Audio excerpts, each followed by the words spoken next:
1 minute. Yeah.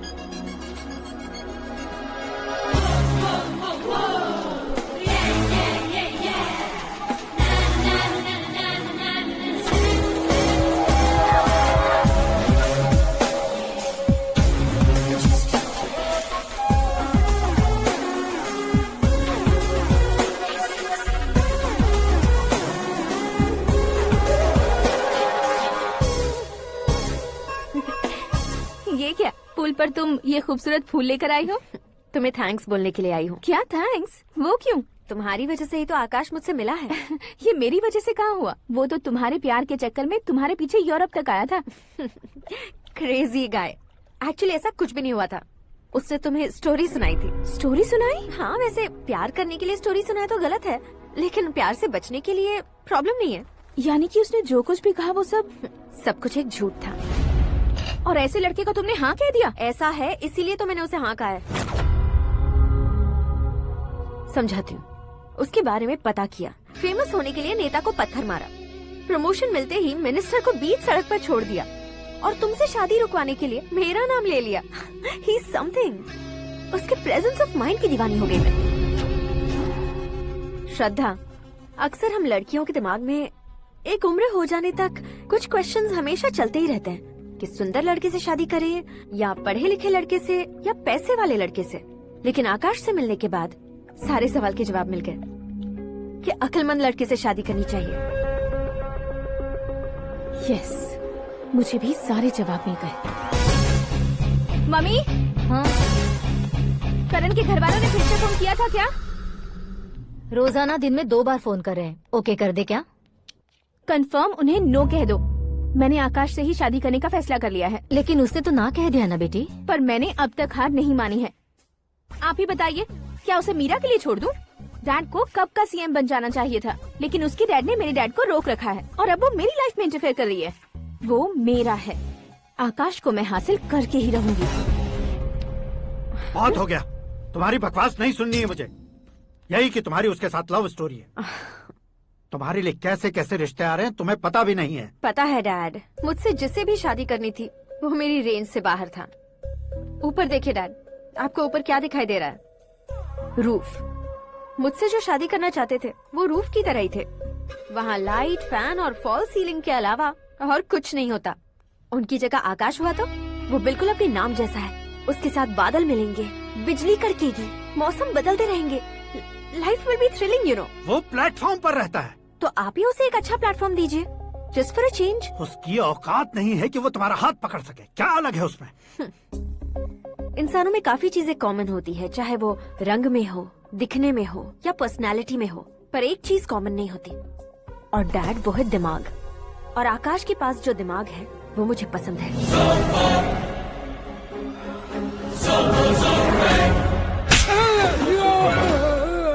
क्या sir, आपने थप्पड़ क्यों मारा? तुम्हें तो जान से मार देना चाहिए। कोई अगर पत्थर से मारे तो उसे जेल में डालना चाहिए, न कि उसे नौकरी पर रखना चाहिए। मैंने तो सिर्फ नौकरी पर रखा था सर, लेकिन इन्होंने तो घर में ही घुसा लिया। क्या भाई, जब विनाश काल चल रहा हो तो कोई भला क्या कर सकता है?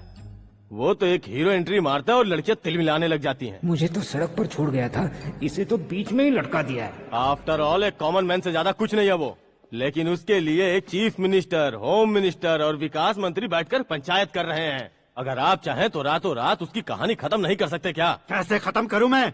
वो अब कॉमन मैन नहीं है, सेलिब्रिटी है। शहर का बच्चा बच्चा उसे पहचानता है। उसके ऊपर मक्खी भी भनकी तो एसएमएस कॉन्टेस्ट रख देंगे चैनल वाले। सीएम ने मारा या होम मिनिस्टर ने मारा।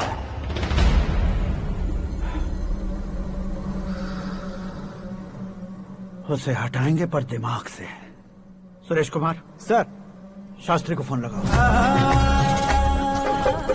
हाय, I am Arjun with lots of गुण। हाँ? इसी एक्सप्रेशन को बदलने के लिए यहाँ पर आया हूँ मैं। I want young young you know what. Young पोरगी। चला। तुम्हारी उम्र कितनी है? यहाँ आने वाले लोग सवाल कम पूछते हैं, फिर भी जवाब मिल जाता है, समझा? 1 मिनट। हेलो, कहाँ पर हो शास्त्री? मैं तो फिलहाल मोक्ष का मार्ग ढूंढ रहा हूँ सर। अर्जेंटली गेस्ट हाउस पर आ जाओ। नहीं सर, मैं नहीं आ सकता। मैं अपनी पुरानी हिस्ट्री को नया कर रहा हूँ। तुम क्या पागल हो गए हो जो तुम मुझे मना कर रहे हो? इसको क्या बताऊं, कैसे समझाऊं कि मैं कहाँ हूँ? नहीं सर मैं जहाँ हूँ ना वहाँ पे मैं। बकवास बंद करो। 5 मिनट में तुम यहाँ आ जाना, वरना टास्क फोर्स वहाँ आ जाएगी तुम्हें लेने। क्यों नहीं हो सकता सर? बताओगे क्या नहीं हो सकता? फैक्ट है सर, वहाँ शुक्र का चक्रव्यूह घूम रहा है। हम चाहे जिस दिशा में क्यों न चले जाए, हमें शनि की दिशा में वो उठाकर फेंक देगा। उससे पंगा मत लेना, वरना एसिड से नहाने जैसा हो जाएगा सर। तुम तो कहते थे कि ऐसी कुंडली मेरे अलावा किसी की नहीं हो सकती। हम ऐसा ही सोचते हैं सर। मुंबई में भाईजान से बड़ा सुपरस्टार कोई नहीं, यही सोचते थे ना। लेकिन क्या उसे रणबीर ने ओवरटेक नहीं किया? ये भी ऐसा ही है सर। इसकी कुंडली भगवान ने नहीं लिखी है, उसने खुद लिखी है, और उसे ओवरटेक करना मुश्किल है। उसकी पावर को रोकने के लिए आपकी मैन पावर कम पड़ जाएगी। हम इतने बड़े पोजीशन पे रहकर भी उसका कुछ नहीं कर सकते सर। अगर आप उससे कुछ छीनना चाहते हो तो सॉरी सर, एक धर्म युद्ध प्लान करना होगा। उसे अधर्मता से जीतना होगा। सुरेश कुमार सर, उसके जन्म से लेकर अब तक का सारा बायोडेटा 24 घंटे में मेरे पास होना चाहिए। सर, ये उसका गांव है, ये घर है और ये फैमिली।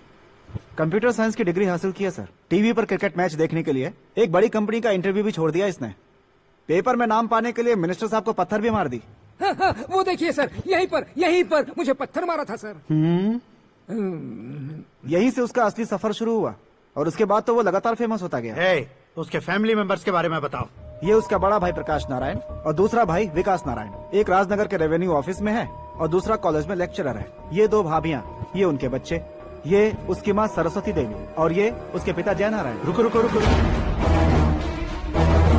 ज़ूम।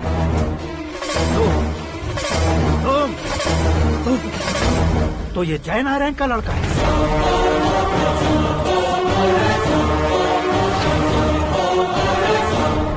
हाँ सर, अपने कुंदनपुर के जय नारायण का बेटा है। ये मेरी जिंदगी में प्यार के लिए नहीं आया है, प्यार के लिए नहीं आया है।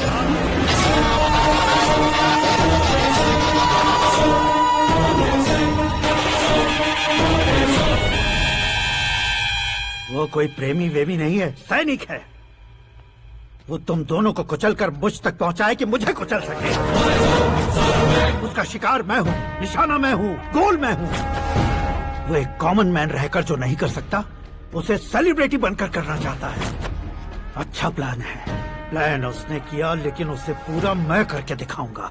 सुरेश कुमार सर, कल उससे शादी की बात करनी है, ये कहकर अपने गेस्ट हाउस में बुलाओ।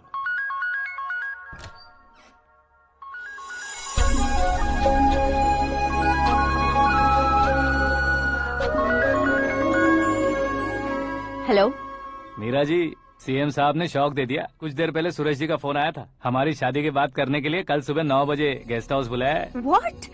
I just can't believe this. Dad इतनी इजीली मान भी गए। इसे हमें सेलिब्रेट करना चाहिए। No. I just had a shower. घर में कौन कौन है? ओके। अच्छा बताओ, तुम्हारी स्किन इतनी गोरी गोरी कैसे है? क्या लगाती हो? सीक्रेट है, ब्यूटी टिप्स बताई नहीं जाती। ओहो, शावर किस शैम्पू से करती हो? वो सब छोड़ो, तुम क्या यूज करते हो? जब से तुमसे मुलाकात हुई है तब से मीरा शैम्पू ही पूरे शरीर पर लगा लेता हूँ। फ्रीज। क्या हुआ? पानी की एक बूंद बिल्कुल एक हीरे की तरह तुम्हारे बालों पर कैसी लग रही है, देखो तो। अब वो तुम्हारे माथे से धीरे से होते हुए धीरे धीरे तुम्हारे नाक के ऊपर आकर वहां से होठों को चूमकर खूबसूरत गले से होते हुए नीचे फिसल कर तुम्हारे हुस्न को छूते हुए नीचे उतरकर सांसों के साथ साथ सर्र से ऐसे आखिर में नाभि में आके